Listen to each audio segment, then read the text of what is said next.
मेरा मतलब है श्वेता और माधव की शादी कब होगी? बहुत जल्दी। काहे कि श्वेता और माधव के ब्याह के लिए हम कुछ अलग ही प्लान किए हैं।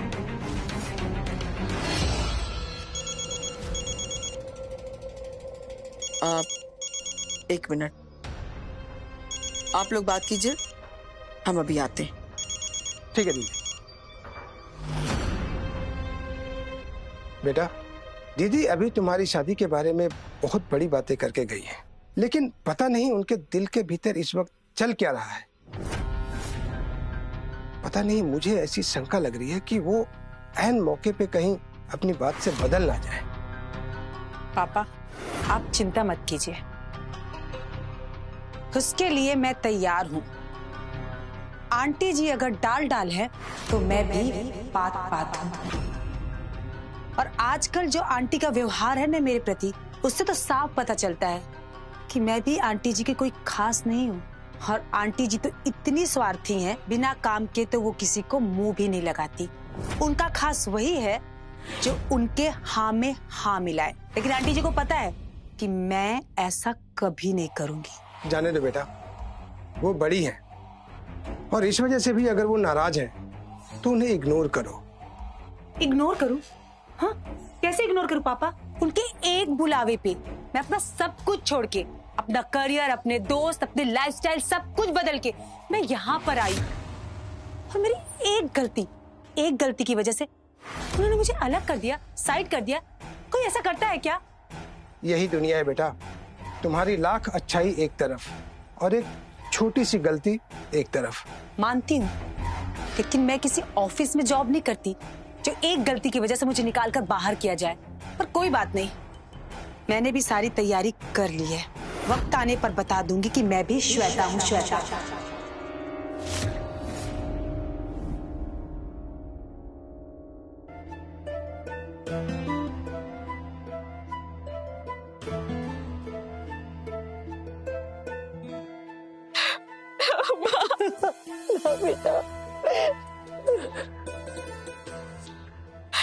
अम्मा, हमरा के माफ कर दी। हमारी वजह से आपके बहुत दुख झेले के पड़ल ला। लेकिन अम्मा, हम सच कहते कि वो हमरा के फंसावले है। हम कुछ न गईले अम्मा, सच्ची। हम जानत है हमार बच्चिया, तू ऐसा कुछ नहीं कर सकतू। माता रानी का कृपा कि इतना कठिन परिस्थिति में भी तू सही सलामत छूट के घरे आ गई लो। माता रानी की कृपा से शामू आ गई ने, नहीं तो का हो पता नहीं। श्यामू भैया, हम आपके ये एहसान जिंदगी भर ना भुला सकते हैं। अरे चंदा, ई का बोलत हो? ई तो हमार फर्ज रहल है। एक बात याद रखा चंदा, हमरे जीते जी तोरा पे कोनो आँच ना आई, चाहे हमार जनवे कहे ना चल जाए। श्यामू भैया, अभी सब का बोलते हैं, जान जाए आपके दुश्मन के। हम तो हर दिन माता रानी से प्रार्थना करते हैं आपकी लंबी उम्र खातिर। भगवान का शुक्र है कि हमरा के तोहर जैसन बहन मिलनी, लेकिन माधव भैया ए लायक नहीं है कि उनका के तोहर जैसन जीवन साथी मिले। श्यामू भैया, प्लीज आप ऐसा मत बोली ना। माधव बाबू जैसन भी हवन, तो हमार पति हवन। और आप तो जानते हैं ना, हम उनका के माता रानी से बचपन से मांग ले हैं अपन पति के रूप में।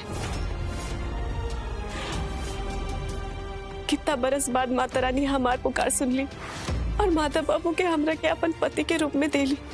श्यामू भैया, हम अपन आपके बहुत भाग्यशाली समझाते जे माता बाबू हमरा के पति के रूप में मिलल हुए। चंदा, का तोके एक पत्नी के सुख मिल पावा था? नहीं ना, तू माधव भैया के पत्नी हो, लक्ष्मी निवास के बहू। लेकिन एक नौकरानी से भी बदतर जिंदगी जिए के परत था तो के ओ घरे में। श्यामू भैया, हम ये बात आपसे कितना बार कह चुके हैं कि जौन कुछ भी होता है वो माधव बाबू के कोनो गलती नहीं के, उनका के तो कुछ याद नहीं के। वो एक्सीडेंट होए के बाद उनका के ये याद तक नहीं के कि हम उनका पत्नी है, हमने के शादी भइला। ऐसे आप उनका पे इल्जाम कैसे लगा सकते? अगर उनका याददाश्त सही सलामत होता ना, तो हमरा संगे ये सब कुछ ना होके दे। अच्छा बस कर, अब आज ये बात करे के समय नहीं खे। आज हमार चंदा छूट के घरे आ गई नी, इसे बड़ खुशी और कोनो नहीं खे। सॉरी चंदा, अगर हमार मुंह से कोनो ऐसन वैसन बात निकल गई हो। लेकिन सैमू भैया आपके माफी मांगे के कोनो जरूरत नहीं है, बल्कि आप हमरा के माफ कर दी। हम आपसे ऊंची आवाज में बात कही नहीं, हम आपकी चिंता को समझ सकते हैं। बस अब हो गई बात। देखा, हम तो लोगों खातिर खीर बना के ले आई है। चलो बेटा अब खीर खा। जल्दी चला लोगन, अरे खीर लावा, दादी लावा, हम खाए।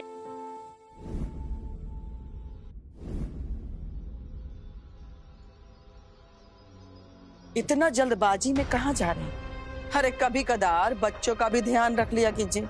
हमको सबका ध्यान रखना आता है। सीधे सीधे बोलो, बात क्या है?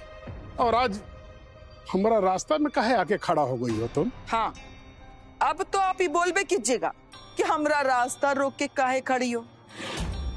काहे कि अब चंदा जो जेल से बाहर आ गई। जब चंदा जेल में थी तो कैसे फड़फड़ा रहे थे, गिड़गिड़ा रहे थे हमरे सामने। देखो नीला, तुम ही कुछ कर सकती हो, कुछ करो नीला, चंदा को जेल से बाहर निकालो। और अब जब वो जेल से बाहर आ गई है तो कौन नीला, काहे की नीला? अगर दूसरा हमरी तारीफ में कह देते तो का बिगड़ जाता, लेकिन आपकी तो आदत है जिंदगी भर कोसते रहने की, कटघरा में खड़ा करके। इसमें भी तुम्हारी कोई भलाई होगी, इसीलिए तुमने चंदा को छुड़ाया है। उस मासूम लड़की को अपने फायदे के लिए इस्तेमाल कर रही हो। अरे जो आपके दिमाग में हमरे प्रति गलत फहमी बैठ गया है ना, तो क्या कहते हैं कि खाली हम अपने प्रति सोचते हैं, स्वार्थी हैं। अरे जाइए, हम अगर अपनी जान भी निकाल करके आपको और आपके परिवार वालों को दे देंगे ना, तो भी इस जन्म में हम पर विश्वास नहीं करेंगे। हाँ, सही कहा तुमने। तुम्हारी जैसे औरत का इस जन्म तो क्या, किसी जन्म में विश्वास नहीं कर सकते हैं। बस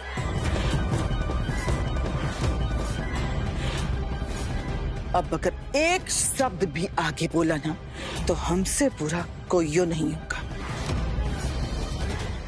मम्मी, जया कहीं मिल नहीं रही, सब तरफ खोजे, नहीं पता कहाँ चली गई। उसको फोन किए? मम्मी, फोन स्विच ऑफ आ रहा है। फोन स्विच ऑफ आ रहा है? एक काम करो, तुम उसकी सहेलियों से पूछो, हम भी देखते हैं। हमारी बच्ची न जाने कहाँ होगी, हम ही देखते हैं।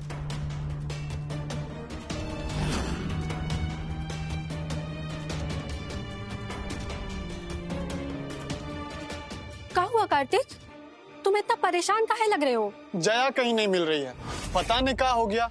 पूरा घर छान मारे, कहीं नहीं मिल रही है। जया को भी कॉल किए, उसके दोस्तों को भी कॉल किए, कुछ पता नहीं चल रहा। हमको तो कुछ गड़बड़ लग रहा है भाभी, आखिर जया गई कहाँ? तुमने जया के सारे दोस्तों को फोन करके पूछा कि नहीं? भाभी, सबका फोन ट्राई कर लिया, एक का फोन नॉट रीचेबल आ रहा है। पता नहीं जया के दिमाग को क्या हो गया है, क्यों ऐसे कर रही है। अब तो चंदा भाभी भी जेल से छूट के आ गई है। कहा तुमने? चंदा जेल से बाहर आ गई है? हे माता रानी, आपका लाख लाख शुक्र है कि चंदा जेल से बाहर आ गई है। अब लेकिन ये हुआ कैसे? हमरा मतलब है, पुलिस ने तो खुद बोला था कि जब अजीत की हत्या हुई थी तो वहाँ चंदा के अलावा और कोई नहीं था। भाभी, कहानी तो हमको भी फुल फिल्मी लग रही है।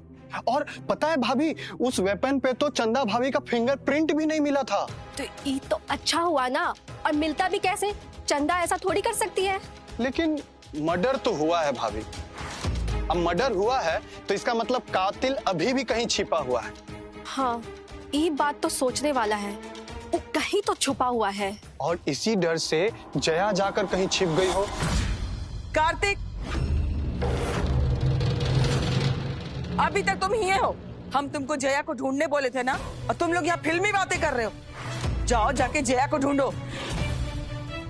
काजल, तुम भी जरा देखो। जी अम्मा जी। जा रहे मम्मी।